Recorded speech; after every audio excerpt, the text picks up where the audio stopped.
അഞ്ച കൈയും കാലും വെട്ടിയെടുക്കണ ചെക്കനെ കിട്ടണച്ചാല് ഈ ഭാവം അതിന് മടിക്കൂടാ. അറിയാവുന്ന നല്ല ഭാഷയിൽ നിന്നോട് ഞാൻ പറയേണ്ടത് പറഞ്ഞു. നീ പക്ഷെ കൂടെ കൊണ്ടുവന്നിട്ടുള്ള ഈ ഇട്ടിക്കണ്ടപ്പന്മാരുടെ മസിലിന്റെ വലിപ്പം കെട്ടുന്നുള്ള ധൈര്യം കാണിച്ച് മുന്നോട്ട് താ. ഇതിനപ്പുറം കടന്നാൽ മമ്പർ ആലിക്കൽ സാഹിബിന്റെ മൂത്ത മോൻ ബാവയ്ക്ക് അനിയന്റെ ഖബറിന്റെ അടുത്ത് കുഴി മറ്റൊന്ന് വെട്ടേണ്ടി വരും. കാല് പിടിക്കാൻ കുഴിയുന്നവന്റെ മൂർത്താവിൽ തുപ്പുന്ന സ്വഭാവം കാട്ടിയാൽ ഈ ഭൂമി മലയാളത്തിൽ മാധവനുണ്ണിക്ക് ഒരു മോന്റെ മോനും വിഷയമല്ല. വള്ളോമ്പരം കലந்து കുട്ടിയാച്ചാൽ ശിക്ഷണ തല്ലുപിടിച്ച മാധവനുണ്ണി. അത് ഈ ചെക്കന്മാർക്ക് കാണിച്ചു കൊടുക്കണമെന്ന് നീ പറഞ്ഞെങ്കിൽ വരാൻ പറഞ്ഞ നായിട്ട് മക്കളോട്. എങ്ങോട്ടാ? ആരെ കാണാനാ?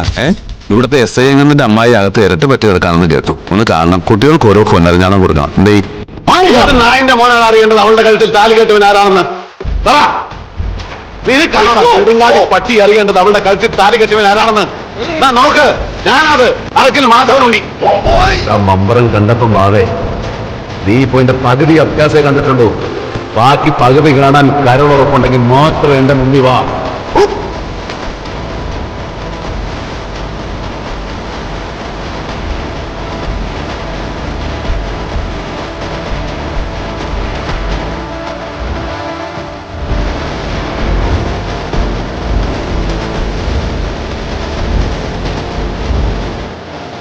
കുട്ടിയുട്ടി പാവങ്ങളുടെ മുഖത്തും ദേഹത്തും പാടുവരുത്തുള്ള പഴയ ഏമാപരണമുണ്ടല്ലോ, അത് ഇതോടെ വെച്ച് കെട്ടി കൊള്ളാം.